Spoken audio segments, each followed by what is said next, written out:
Kuom jokendera tich oganda oseo sirkal kuom rem kete tim katiba mapacho ka higni 16 bang' sidhe ayanga ka giywak ni sirkal medo buono chike marito ratich oganda. E kinde romo margi manobagi e kar timo rombe ma Jivanjibo ma Nairobi, giseyo tend William Ruto magiwacho ni medo nyayo nek ma oyaye, ndhicho, mibadhi kod kit telo marach, kata bedo ni piny Kenya ni kod lai maber mar tayo jopiny kaka katiba oketo. Cynthia Onyango miyo ler mathoth.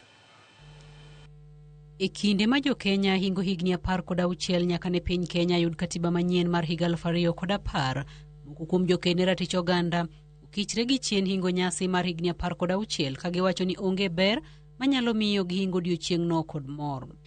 Kotelnegi kod jalar kom mar jatend piny Ruben Kigami kod Boniface Mwangi, giwacho ni katiba mapacho ka osetigo marach ahinya yore thiro ratiro mag jopiny moting'o nek ma aoyaye kod ndhicho ma kinde ka kinde. Some of the people standing here have been abducted. They have been tear-gassed because of wanting a people-centered nation. It's a shame. So I'm here to resist that kind of treatment of our Katiba. I am here to resist the mistreatment of our women. I am here to object and mistreat, to object the mistreatment of our young people. If the president of this country, who did not vote for this constitution, cannot obey it, we demand for him to resign. We don't have to wait until next year for him to leave power. He can leave power tomorrow.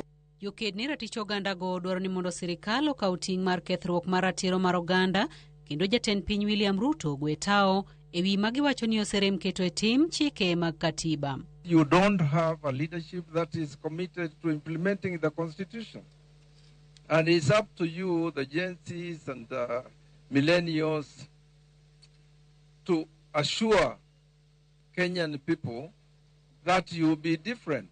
But today, the dispensation we're seeing, irrespective of the constitution, is that people are picked up from their homes, people are picked up at their schools, in universities, people are picked up at the streets, and some we will never see again. Some will come back in body bags.